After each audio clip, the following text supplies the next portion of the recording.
Daf Yomi, we're on page 58 of Masechet Zevachim, making fantastic progress by a gorgeous park over here, quite near my house actually, in the city of Becherish. Don't usually come for some reason to this road that often, but it's always nice just to be seeing the plants and the trees and the gorgeous nature of this fantastic country of Israel, especially on a very, very beautiful morning. But we want some rain now in Israel because we are praying for it every single day. Since Shmini Atzeret we've been praying, so that's the first things I'll say. So everyone, in your tefillot, when you're davening the Shemona Esrei, please include in your thoughts rain for Israel. That's something that the country definitely does need.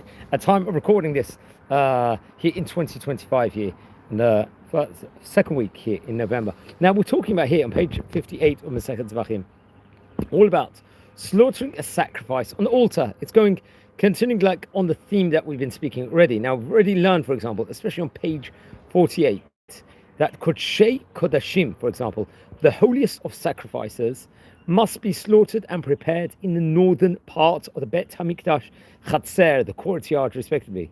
While Kodashim Kalim, these are sacrifices that are on a lower level of holiness, can be slaughtered, shechted, and prepared anywhere in the temple courtyard, the Bet HaMikdash Chatzer. In the Mishnah on today's page here, on 58, what Rabbi Yossi is going to teach that if Kodshei Kodashim were slaughtered on the altar itself, that would be permissible, while Rabbi Yossi de Rabbi Yehuda rules that only the northern half of the altar would be acceptable. The southern part is not considered north, and only Kodashim Kalim can be slaughtered over there respectively. That's what we've already learned over here. Now, in today's page, we're going to talk about more. There's an explanation of these two opinions. Now, I think the Gemara actually refers to passages actually in the book of Shemot, actually coming from chapter 20, verse 20. Over there it teaches that the earthen altar is a place where olot, burnt offerings, Kodshei Kodashim, as well as shlamim, peace offerings, Kodshei Kalim, are sanctified. Now, Rabbi Yossi understands the verse to mean that the altar is a place where both types of sacrifice can be shechted, slaughtered.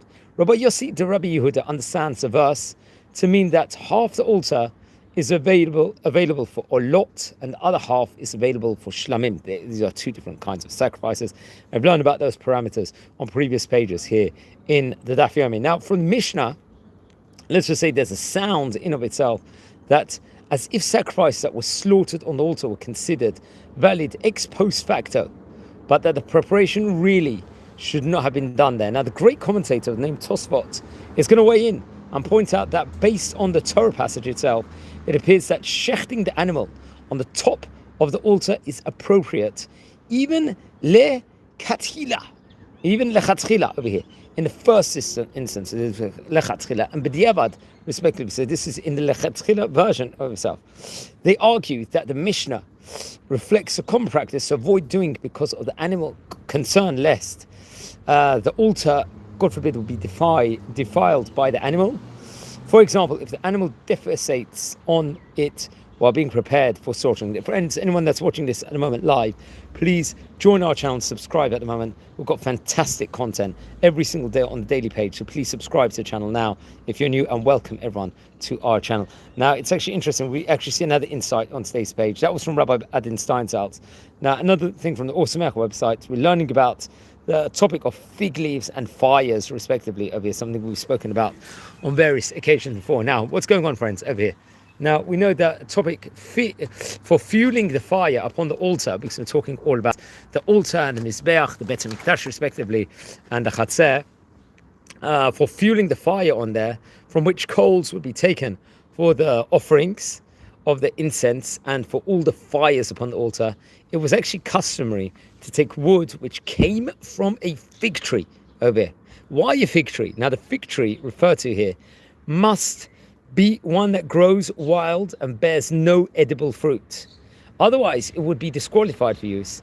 In the same way that we learned in the Mishnah, in the second parak of Masechet Tamid, they disqualify the wood of all fruit-bearing trees by citing the examples of grape and olive trees, respectively. The reason given at that stage for this by Rabbi Achab Bar Yaakov is to preserve the settlement of Eretz Yisrael, the land of Israel, for it there will be no wine or oil or figs to enjoy the land may become desolate. So we don't want that situation to come by. So we've got to be careful.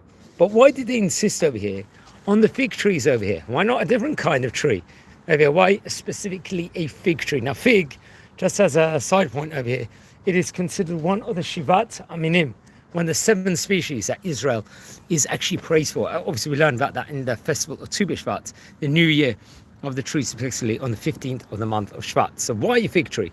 Now, the great commentator named Rashi, he's going to weigh in here and explains that leaves of the fig tree were the first items of plant life to be used in human effort for self-improvement. Obviously, we learn about this, I believe, in the book of Bereshit, in Parshat Bereshit, respectively, when Adam Harishon became conscious of his nakedness at the point in time, following his sinful eating from the tree of knowledge. He fashioned some garments for himself and his wife from fig trees, as we learn about in chapter 3, verse number 7, in the book of Bereshit, Parshat Bereshit. It is therefore fitting that the wood from this tree be given priority in the effort of Adam's descendants to achieve self-improvement through the service of the Bet HaMikdash, respectively. That's something else we actually learn about in today's page inside the Gemara. But it's going to be an action-packed week of Daf Yomi tidbits we can have this week. We're on page 58 at the moment of the Daf Yomi. We can have much content to actually share over. We're going to talk about, obviously today's page, we talked about the location of the altar inside the Bet HaMikdash. That was one of the topics we spoke about. Also this week, we're going to see about, especially in today's stuff also, the different degrees of holiness in the courtyard. You know, the Chatzer itself, it has Kedusha to it. It's got holiness to it. We learn about that. We're going to learn also about sacrifices offered while altar was incomplete. I think that's coming in the next days. The size of the altars of Moshe and Shlomo, King Solomon, Shlomo HaMelech, he built the first Bet HaMikdash, and Moshe had the tabernacle. We're going to learn about whether the first sanctification of the Bet HaMikdash to last for all time or not. That's something we spoke about, I think in the earlier Masechet. I don't know if it was in Masechet Sanhedrin or not. Maybe it was in Masechet Makot or Shavuos. I can't remember. This was about 6 months ago we spoke about it. We're going to speak about the expansion of the altar in the second Bet HaMikdash, how those who returned from Babylon exile knew where the walls and altar should be placed. How do they know this? The reprimand of the sons of Keturah. Now we learned about that in last 2 weeks parsha. That Abraham, actually it's in this week's parsha with Parshat Chai Sarah. We learn about how Abraham is going to take after Sarah Imenu passed away. One of the imahot, the first imahot, Sarah Imenu passed away. Keturah, who also is known as Hagar, and will have various sons and give them presents at the end. That's what we learn about actually in this week's parsha in Chai Sarah. So there's a concept actually we learn about in the Talmud, topics that are pertaining the weekly Torah portion, and that's something that's very much embodied over there. Now we're going to learn about the parts and dimensions of the altar. That's another topic. Towards the end of the week, we can learn about which service was performed at the southwest corner of the altar, and the sin of sacrifice of fowl. Also, that's another important thing. Now, friends, everyone that you're joining in, please join our community over here and subscribe to our channel. We're nearing 8,000 people at the moment, so please join. So much fantastic content. It's actually interesting. We just spoke also in these pages about the Kerem B'Yavne, the vineyard of Yavne, respectively.